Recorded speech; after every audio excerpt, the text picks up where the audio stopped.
오늘 본문의 말씀에 누가복음 5장 17절 하루는 가르치실 때에 라고 하는 말씀으로 시작합니다.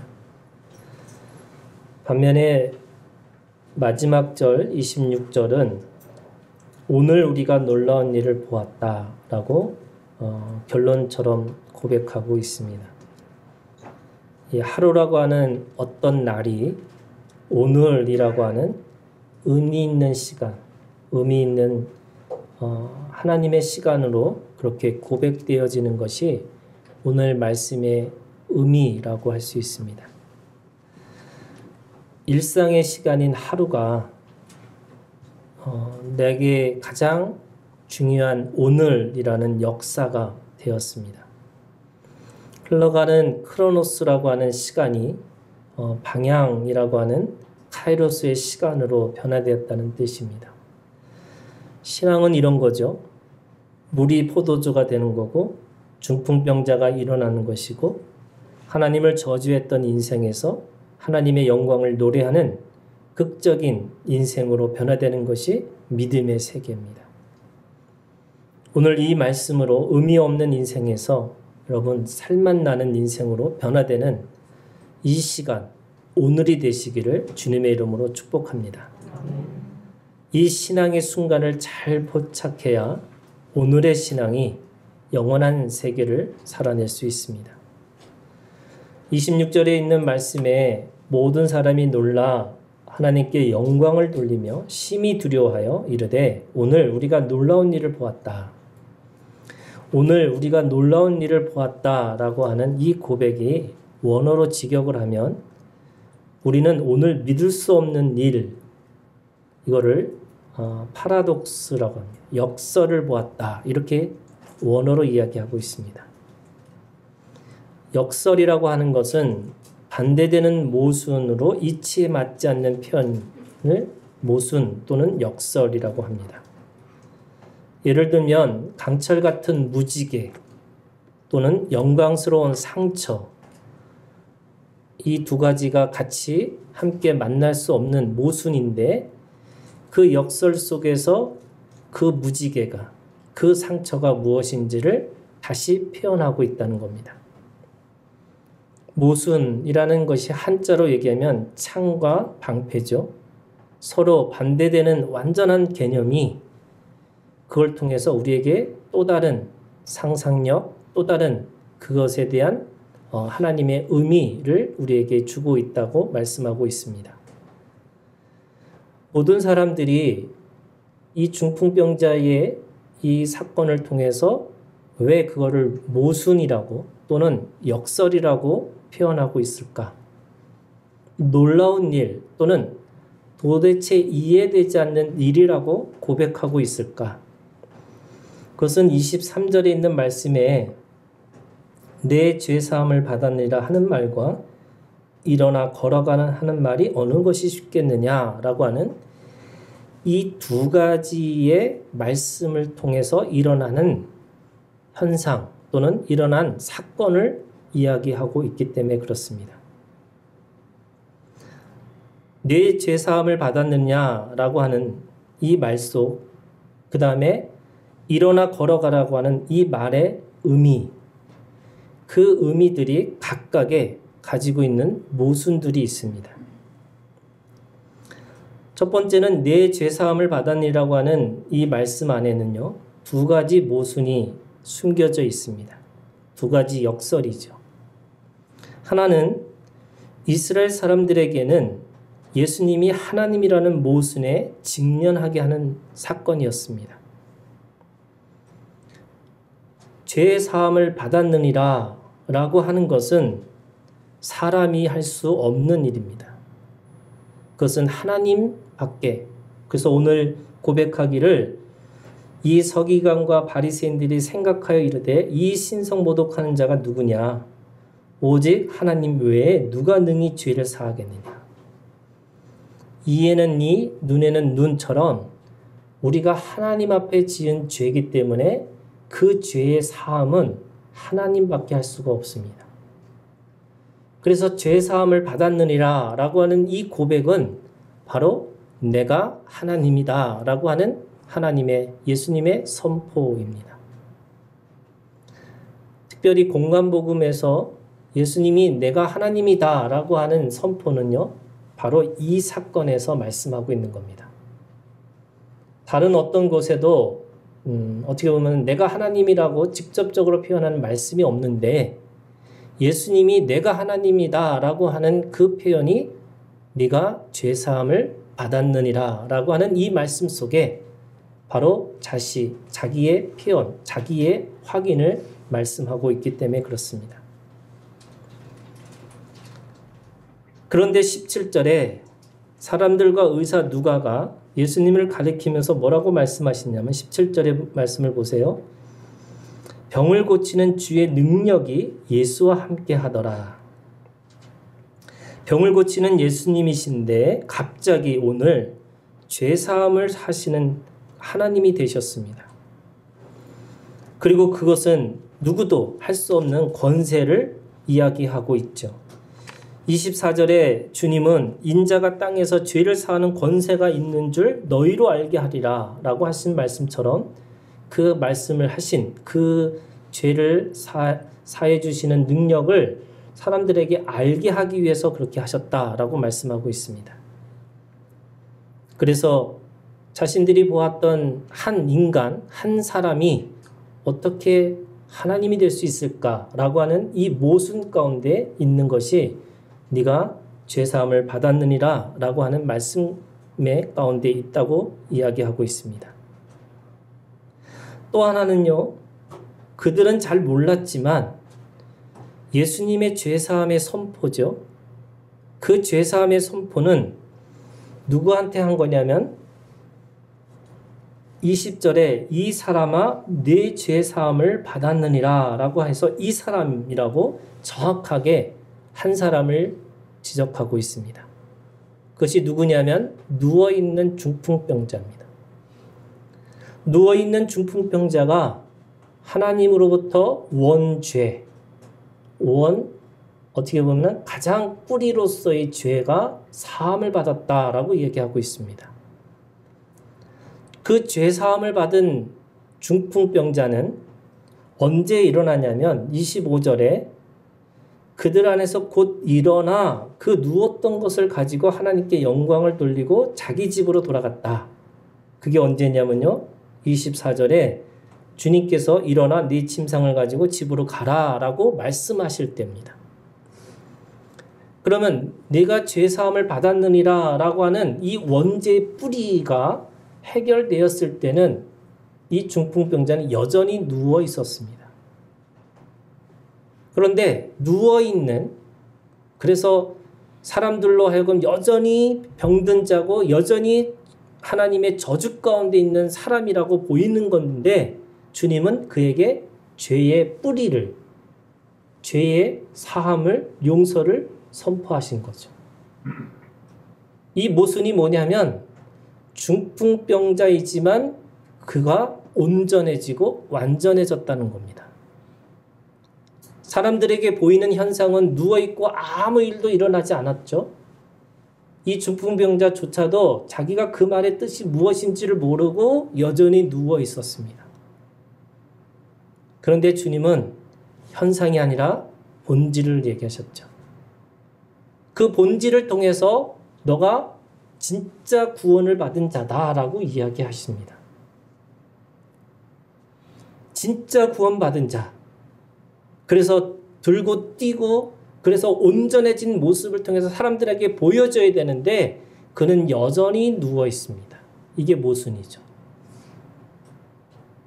하나님은 본질의 변화를 얘기하셨지만 사람들은 현상을 보고 그가 온전해졌을까라고 생각하는 거예요. 예수님이 하나님이십니다. 예수님은 이미 우리의 죄를 용서하셨습니다. 우리의 죄는 주님의 말씀으로 대가 지불되었죠. 그때는 한 사람, 그 사지가 마비된 한 사람을 위한 말씀이었지만 그 말씀의 행인 십자가가 그 죽음과 부활로 우리의 원죄의 뿌리로부터 모든 사람의 죄의 주인됨이 완전히 뽑혔다는 것을 우리에게 말씀하고 있습니다. 그래서 내가 죄사함을 받았느니라 라고 하는 그 말씀이요, 사람들에게 모순으로 들려집니다.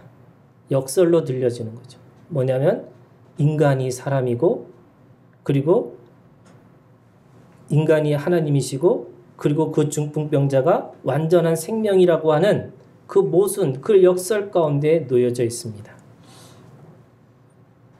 두 번째는요, 일어나 걸어가라는 말씀 안에도요, 두 가지 모순이 그 안에 또 있습니다. 일어나 걸어가라. 주님이 말씀하시죠. 죄사함을 받는 것과 일어나 걸어라는 말이 어떤 게 더 쉬우냐? 여러분, 어떤 게 더 쉬운 말일까요? 주님한테는 그 모든 게 쉬운 거죠. 어떤 것을 얘기하든 사실은 아무 상관없으셨습니다. 죄사함을 받았느니라 일어나 걸어가라 라고 하는 것이 사실은 아무 장애물이 없는 거예요. 예수님한테는. 그러나 예수님은 사실은 보다 본질적인 것에 대한 이야기를 먼저 하셨습니다. 다른 환자들이, 다른 사람들이 치유할 때는, 그 사건을 보여줄 때는 그 사건을 통해서 자신이 누구인지를 보여주시는데, 여기서는 아주 직접적으로 본인이 하나님이시고, 그리고 그 모든 인류를 향해서 죄사함을 선포하시는 말씀으로 전해주셨다는 거예요. 근데 진짜 문제는 뭐냐? 죄사함을 받았느니라고 하는 이 중풍병자는 일어나지 않았다는 겁니다. 그 중풍병자는 주님의 말씀이 무슨 뜻인지를 이해하지 못했습니다. 거꾸로요, 반대로 일어나 걸어가라고 하는 이 첫 번째 모순이 현상은 나아졌다는 것이 반드시 완전한 치유 또는 본질의 변화가 아닐 수도 있다는 겁니다. 무슨 말이에요? 치유됐다고 하고 일어나 걸었다고 해서 그 죄사함은 또 다른 문제일 수도 있다는 거예요. 그 중풍병자에게는 일어나 걷는 것이 최고의 고민이겠지만 주님은 진짜 본질적인 그의 생명을 생각해서 죄사함을 선포하신 건데 그는 그걸 깨닫지 못하고 일어나 걸으라고 할 때 걷기 시작하는 거죠. 본질은 변하지 않는 상태에서 현상만 바뀌었다고 우리가 변화라고 말할 수 있을까? 없죠. 내가 문제를 해결하고 어떤 그 사건을 내가 해결했다고 해서 과연 방향이 바뀐 것일까? 다시 본질로 돌아가는 것이 가지고 있는 사람들의 당연한 모습입니다. 예수님의 치유가 본질적인 죄의 해결로 가지 않으면 다시 죄의 현상들은 다양한 모습으로 드러날 수밖에 없습니다.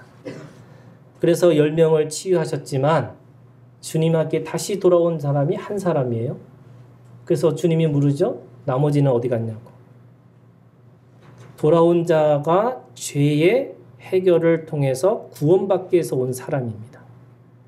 병이 나았어요. 문제가 해결됐어요. 하지만 본질을 가지고 여전히 살아갈 수밖에 없습니다. 어쩌면 죄사함을 받았느니라는 말이 훨씬 더 깊고 더 온전한 사랑의 표현일 수 있는데 사람들은 그것보다는 일어나 걸으라고 하는 말에 더 사람들이 환호하고 있는 거죠. 겉사람은 후패합니다. 여러분, 중풍병자가 누워있을 때는 죄질 시간도 없고 죄질 능력도 없습니다. 그러나 일어나 걸고 나서 살아간다면 어쩌면 주님이 그 죄의 사함을 진정으로 깨닫지 못하면 일어나 걸어서 더 많은 죄를 지을 수도 있습니다. 그래서 복이, 세상에서 말하는 축복이 그에게 저주가 될 수도 있습니다. 내가 3년을 더 산다고 해서 그 3년이 하나님 앞에 복을 받은 증거일 수 있지만 그 3년 동안 더 많은 죄를 지을 수 있습니다. 그래서 일어나 걸으라 라고 하는 이 말씀이 좋은 거죠. 아주 분명한 메시지니까 더 확실하죠. 사람들에게 보이지만 본질이 변하지 않는 한 그것이 저주가 될 수 있다는 거예요. 마가복음 9장 45절에 만일 발이 너를 범죄하게 하거든 찍어버리라. 다리 저는 자로 영생을 들어가는 것이 두 발을 가지고 지옥에 던져지는 것보다 나으니라. 반대 현상이 있는 거죠. 사람들은 내가 구원이라는 것이 온전하고 내가 완전한 회복이라고 생각해서 그 하나님의 나라에 들어갈 때는 내가 온 몸을 가지고 다 살아갈 수 있다고 생각하는데 주님이 거꾸로 얘기하세요. 눈이 죄를 지었어? 네가 가지고 있는 발이 죄를 졌어? 눈이 죄를 졌어? 손이 죄를 졌어? 그거 다 찍어버려서 그거 버리고 하나님의 나라에 들어가라는 거예요.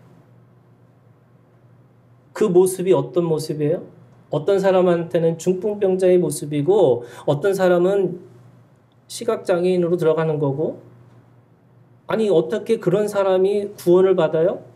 그게 낫다는 거죠.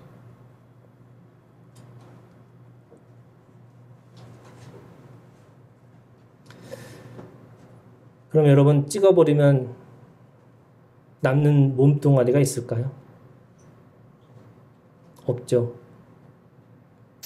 주님은 그러기 때문에 오늘 우리에게 죄사함이라고 하는 가장 근본적이고 가장 근원적인 은혜의 복음을 이것을 듣지 않으면 우리는 여전히 그 안에서 일어나 걸는 것으로 인해서 은혜를 받고 그것에서 구원받을 수 없다고 말씀하고 있는 겁니다. 누워있는 중풍병자 죄사함을 받았느니라고 했을 때 그는 이미 온전해지고 완전해졌습니다.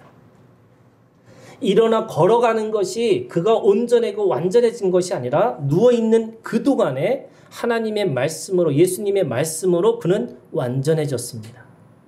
여러분 이게 모순이에요. 이게 역설입니다. 누워있는 자가 완전한 자고 일어나서 가는 자가 죄인이 될 수 있는 것이 역설이죠. 그렇다면 누워 있어야 합니까? 아니면 일어나야 하는 겁니까? 두 번째 모순은요. 이 말씀 속에 일어나 걸으라고 했을 때에 이 중풍병자는요.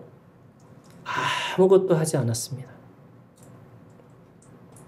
죄의 사함도 일어나 걸으라 하신 것도 이 중풍병자의 믿음과는 아무 상관이 없었습니다. 이 중풍병자는 주님께 아무 말도 없었어요. 나중에 치유되고 나니까 하나님께 영광을 돌렸다라고 하는 기록만 남아있는 거죠. 그러면 주님은 왜 이 중풍병자를 특별히 더 근원적인 것의 죄 사함에 대한 이야기를 하시고 일어나 걸으라고 말씀하셨을까? 그것이 5장 20절에 예수께서 그들의 믿음을 보시고 이렇게 돼 있어요. 그들의 믿음을 보시고 그들이 누굴까요? 중풍병자가 아니죠. 중풍병자를 데리고 온 사람들입니다. 그들의 믿음을 보시고 주님은 다른 말씀이 아니라 가장 근본적인 복음을 죄사함에 대한 얘기를 하세요. 그럼 도대체 그들의 믿음이 뭘까?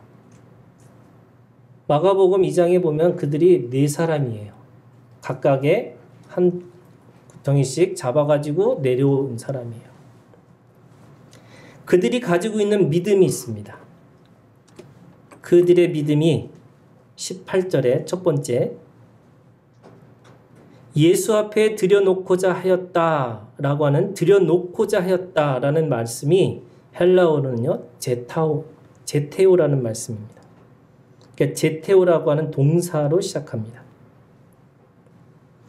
이 제타오라고 하는 말씀이 무슨 뜻이냐면 구하라, 찾으라, 그리고 추적하다 라는 동사의 의미입니다. 어떤 것을 찾고 얻기 위해서 생각하고 요청하고 끊임없이 구하러 다니는 마음이 이 제테오라고 하는 이 동사에 있다고 말씀하고 있습니다. 예수님 앞에서는 바리새인과 율법 교사들이 다 앉아 있었죠. 그들은 병을 고치는 주의 능력이 함께 하시는 예수를 시험해 보려고 유대와 예루살렘에서 한 걸음에 달려온 사람들입니다. 그 율법주의자들의 눈은 매섭고 예리했죠. 조금이라도 어긋나면 달려들어서 물어 뜯을 기세였습니다. 그리고 그 무리들이 길을 막고 서 있습니다. 맨 앞에는 바리새인과 율법교사들이 앉아 있고요. 예수님은 그 사람들의 또 무리들을 통해서 둘러싸여 있는 거죠. 그래서 19절에 들어갈 길을 얻지 못했다라고 하는 것은 들어갈 틈이 하나도 없다는 뜻입니다. 하지만 그들은 포기하지 않았죠. 뭐 했어요? 재테오했습니다.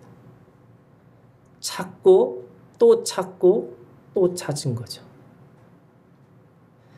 그래서 그들이 찾은 방법이 뭐냐면 지붕에 올라가 기와를 벗기고 병자를 지붕에서 매달아 주님 앞에 내리는 것이었어요. 그 믿음이 바로 이 재테오라고 하는 포기하지 않는 믿음이었습니다.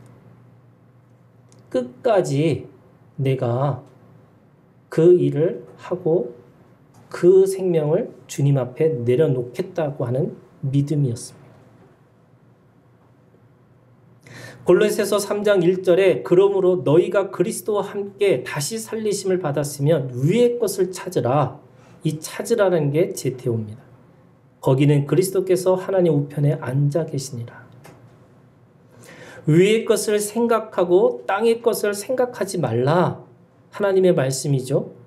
우리가 생각하고 우리가 추구해야 할 것, 내가 그것에 대해서 찾아야 될 것은 주님 앞에 머무르기 위한 방법들을 찾는 겁니다. 어떻게 하면 주님 앞에 있을 것인가? 경건하고 거룩한 삶을 위해서 내가 무엇을 할 것인가? 그들은 주님을 재테오하기 위해서 지붕을 뚫습니다. 그것도 누워있는 한 사람이 내려오게 할 정도의 그냥 조그만 구멍이 아니죠. 지붕에 완전히 사람이 내려올 정도의 큰 구멍을 뚫고 내려오게 합니다. 그들이 가지고 있는 두 번째 믿음은요, 그들의 마음의 생각이 더 중요했습니다. 그것이 뭐냐면 그들은 그들의 구원을 위해서 그렇게 하지 않았습니다. 자기가 사랑하는 한 사람, 친구들일 수도 있고요, 또 가까운 친척일 수도 있지만 그 누워있는 중풍병자, 모든 사람이 저주를 받았다고 그러고 모든 사람이 하나님으로부터 외면당했다고 생각하는 그 한 사람을 위해서 그들은 그 모든 것을 하고 있습니다. 바리새인과 율법교사들은 말씀이 맞는지 안 맞는지를 가서 주님 앞에 앉아가지고 테스트하는데 결국 그것이 자기의 의를 위해서 온 겁니다. 무리들은 누구를 위해서 왔어요? 다 주님 앞에 조금이라도 손이라도 만지고 뭔가 다 닿으면 나아질 수 있지 않을까라고 다 자기의 욕심 때문에 와 있습니다. 물론 그것이 욕심이라고 할 수도 없지만 그냥 자기의 필요를 따라서 온 겁니다.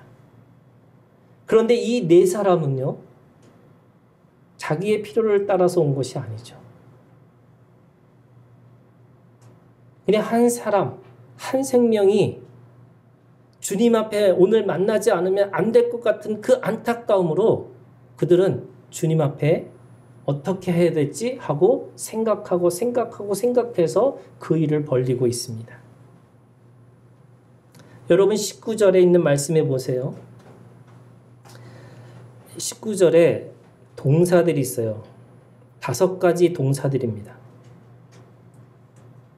첫 번째요. 메고, 올라가고, 벗기고, 달고, 내립니다. 메고 올라가고 벗기고 달고 내립니다. 그들이 힘을 써야 되고요. 그들이 그것을 가서 또 올라가야 되고요. 그 다음에 그 기왓장을 벗기는 이것이 뭐냐면 어떻게 보면 모든 사람들한테 비난받을 수 있는 일이고요. 또 그것을 다시 그거를 메꾸기 위해서 자신의 어떤 손해도 감수할 수 있는 마음이고요. 그래서 주님 앞에 그렇게 들고 내릴 수 있다라고 그렇게 생각하는 그 마음입니다. 이 동사 5가지는 사랑의 표현이에요. 한 생명을 살리기 위해서 그들은 그 일을 하고 있습니다. 생명을 위해서 자신의 힘을 사용합니다. 용기를 가지고 지붕으로 올라가고 벗기고 달고 달리는 헌신을 하고 남의 집의 지붕을 뚫으면서 정말 무모하게 보일 수 있지만 자신을 위한 것이 아니라 자기의 친구, 자기에게 맡겨진 한 생명을 위해서 그렇게 하고 있습니다. 이것이 그들이 한 생명을 소중하게 생각하고 있는 사랑의 믿음이죠.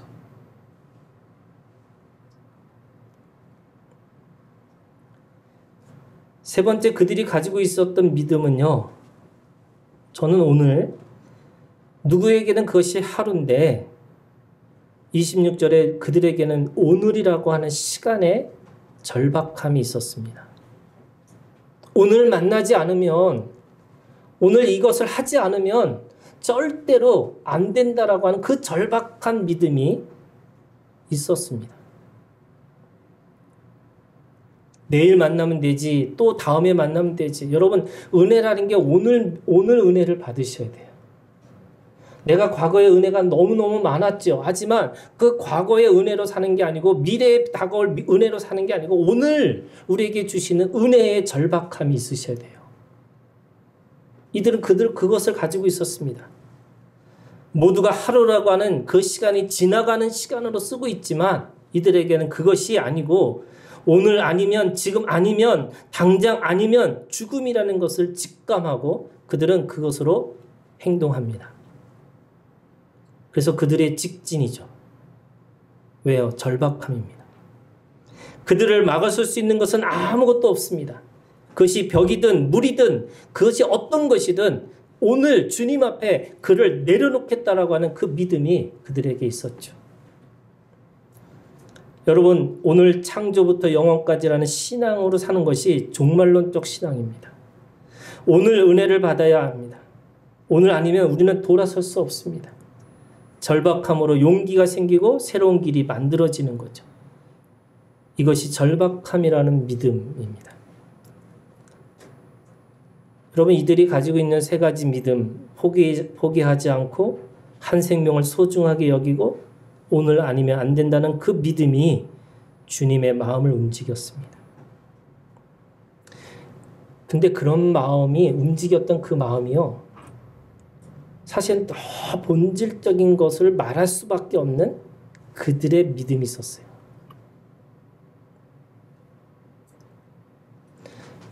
그들의 행동 하나하나가 사실은 주님이 이 땅에 오신 목적이고 그 자체였습니다. 주님도 자신의 구원을 위해서 오신 것이 아니라 한 생명을 구원하시기 위해서 오셨고 한 생명의 소중함을 알고 있으셔서 오늘 절박함으로 그들에게 말씀을 전하고 계세요. 그래서 주님은 그들의 믿음을 보시고 그 안진병이 그 중풍병자가 일어나게 하는 그 사건보다 더 중요한 죄사함을 받았느니라 라고 하는 그 말씀을 전하기 시작하신 거죠.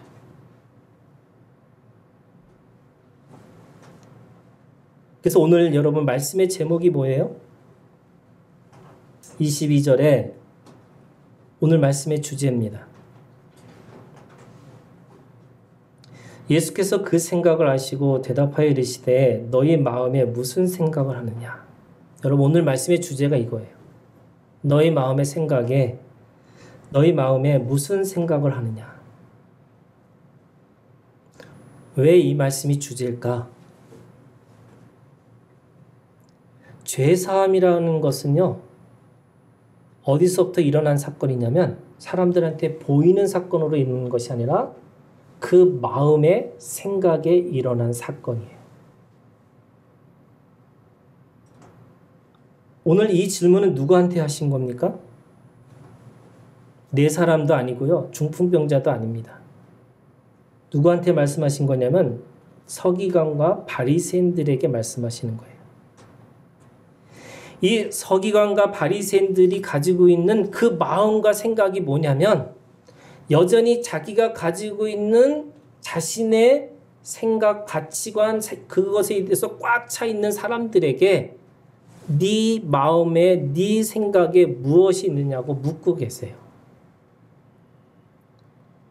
여러분 하나 더 생각하면 예수님이 이 땅에 오신 것은 하나님의 나라를 세워나가기 위해서 오셨습니다.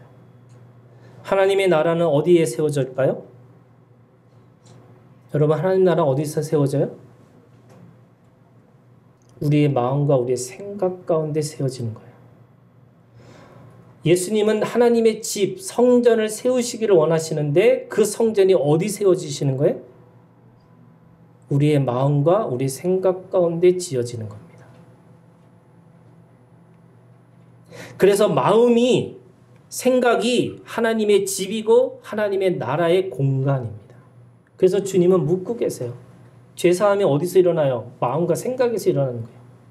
그런데 그 마음과 생각이 그것이 사람들은 모르고 일어나 걸으라 라고 하는 현상, 그것이 나타나는 그것이 보이는 것으로만 낫구나 라고 하는 것으로 인하는데 예수님은 그게 관심이 아니고 죄사함을 받았느니라. 그 마음과 그 생각 가운데 하나님의 성전을 세우시기를 원하세요.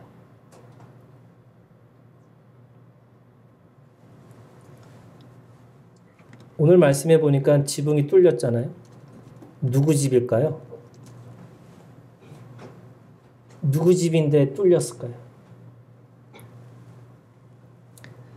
마가복음 2장 1절 우리 여러분 찾아볼까요? 마가복음 2장 1절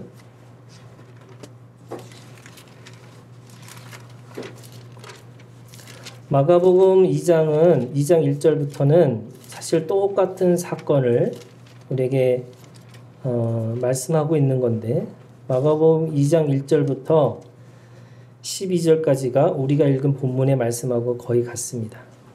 네, 약간의 포인트들이 좀 다르죠. 2장 1절에 보면 수일 후에 예수께서 다시 가버나움에 들어가시니 집에 계시다는 소문이 들린지라. 주님이 다시 가버나움에 들어오셔서 집에 계시다. 그러니까 주님이 거하시는 집이겠죠.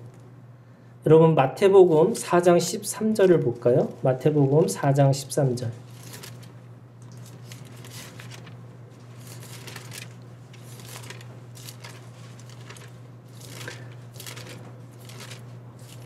마태복음 4장 13절. 나사렛을 떠나 예수님이죠. 스불론과 납달리 지경 해변에 있는 가버나움에 가서 뭐 하셨어요? 사시니. 예수님이 이사하셨어요. 나사렛에서 살고 계시다가 사역을 위해서 가버나움으로 이사를 가셨어요. 그리고 마가복음 2장 1절은 그것이 주님이 거하시는 집이라고 얘기해요.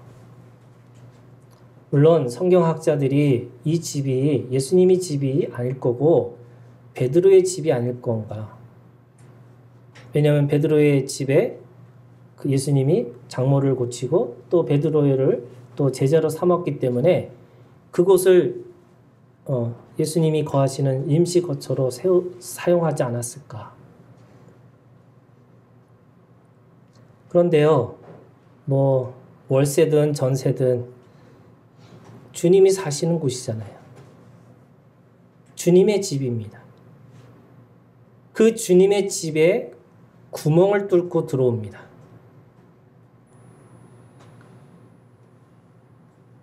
이 구멍을 뚫고 들어오는 이 사건이 주님이 보실 때는 완전히 다른 의미로 읽혀지시는 거죠.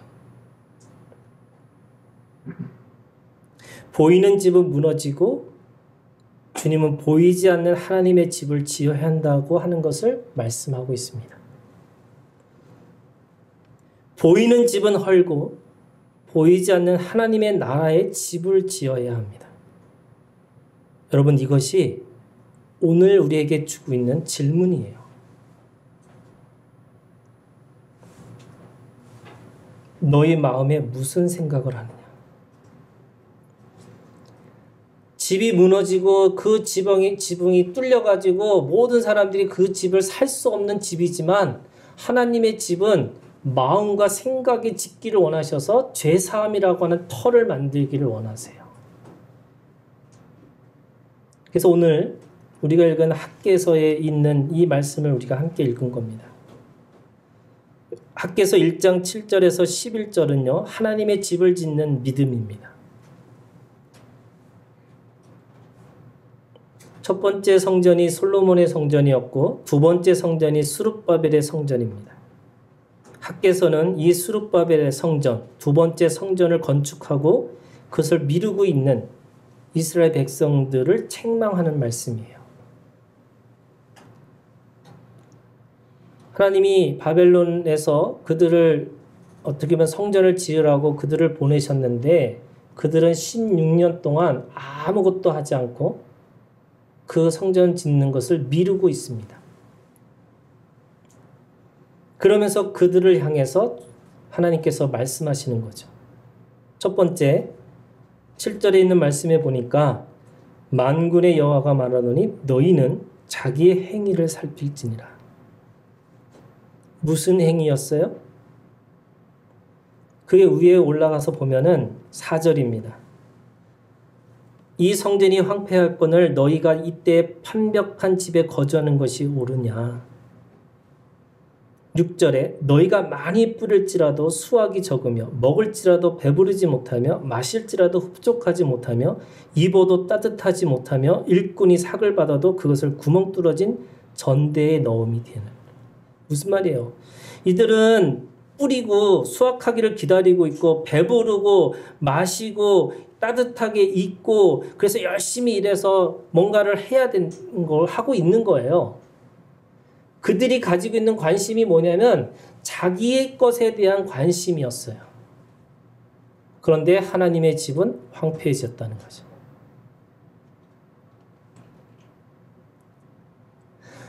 자기가 원하는 것이 생각이 뭐냐면 자기가 뭔가를 잘 되고 나서 그걸 통해서 하나님의 성전을 지으면 될 거라고 생각한 거예요.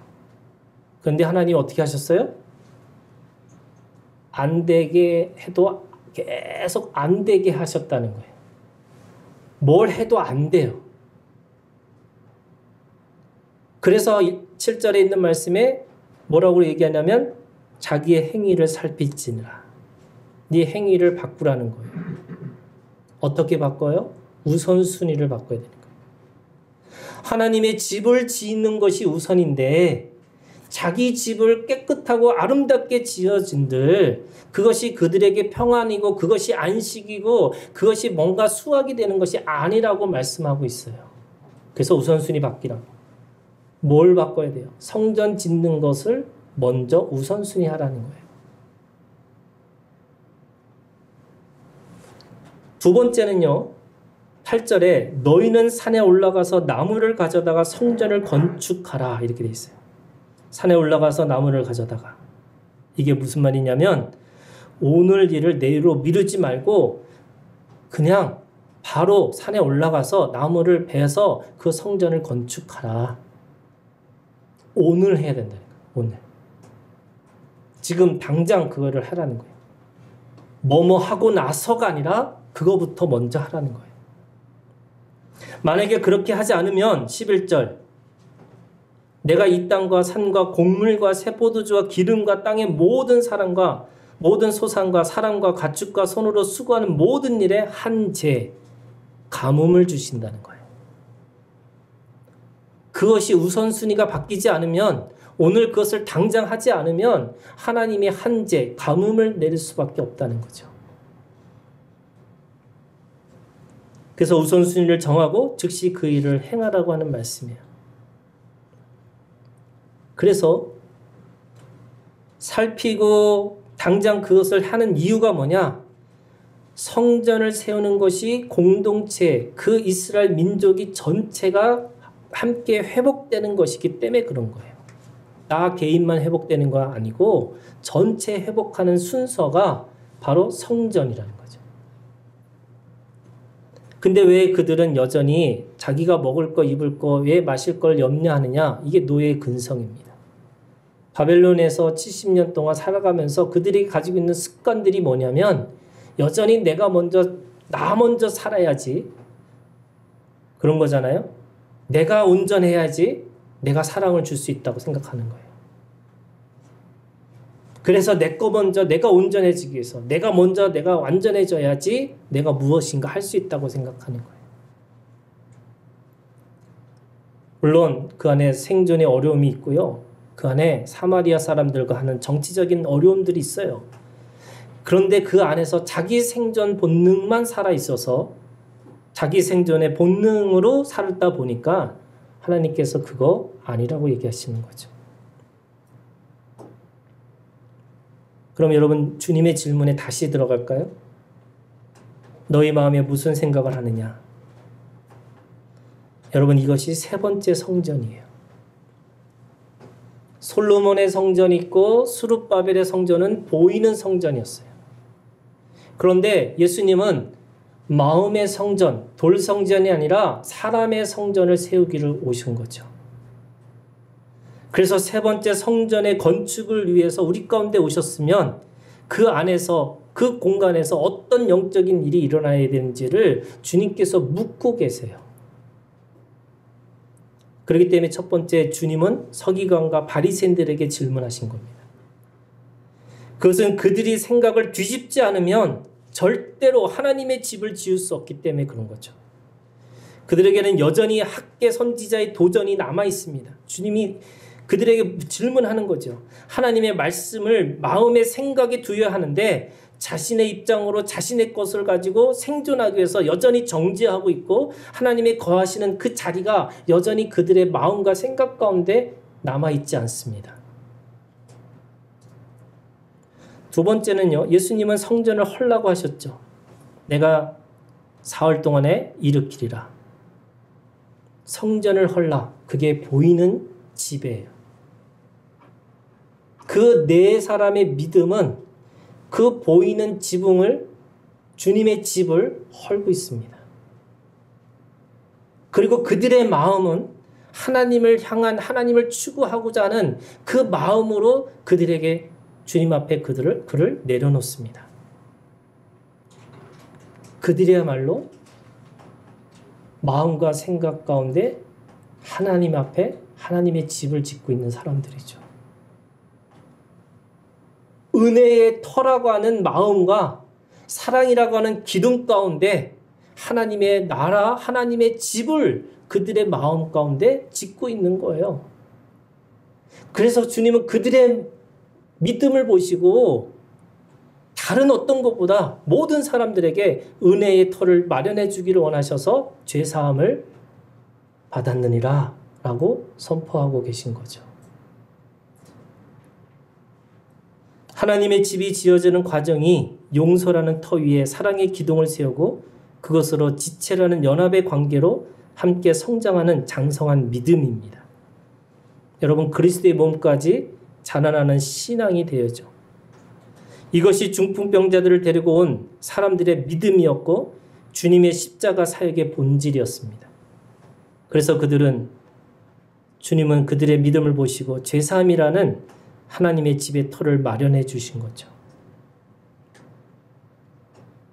그래서 마지막으로 여러분 마음의 생각이라는 자리에 하나님의 집을 세워나가기를 주님의 이름으로 축복합니다. 그러기 위해서 여러분 먼저 우선순위를 정하셔야 돼요. 몸의 치유, 문제의 해결이 아니라 내 마음의 죄의 용서가 먼저 우리 가운데 성령을 통해서 흘러 넘쳐야 합니다. 용서의 마음이 채워지면 이제부터는 우리가 일어나 걸으셔야 되는 거예요.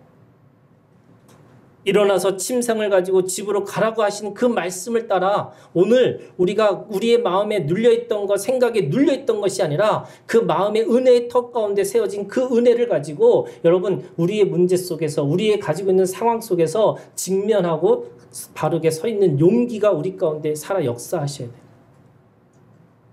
이것이 주님이 우리를 향한 사랑의 명령입니다. 이것이 주님이 하나님의 나라로 살아가는 오늘 우리에게 주신 복음 메시지입니다. 여러분, 주님이 말씀하세요. 오늘 죄사함을 받았느니라. 아멘. 오늘 일어나 걸으라. 죄사함을 받은 우리가 더 이상 우리가 그 안에서 머물러 있는 것이 아니라 주님 안에서 일어나서 그 모든 문제 가운데 직면할 수 있는 용기, 그 마음의 성전을 세우는 한 사람으로 우리가 다시 거듭나기를 주님의 이름으로 축복합니다. 기도하겠습니다.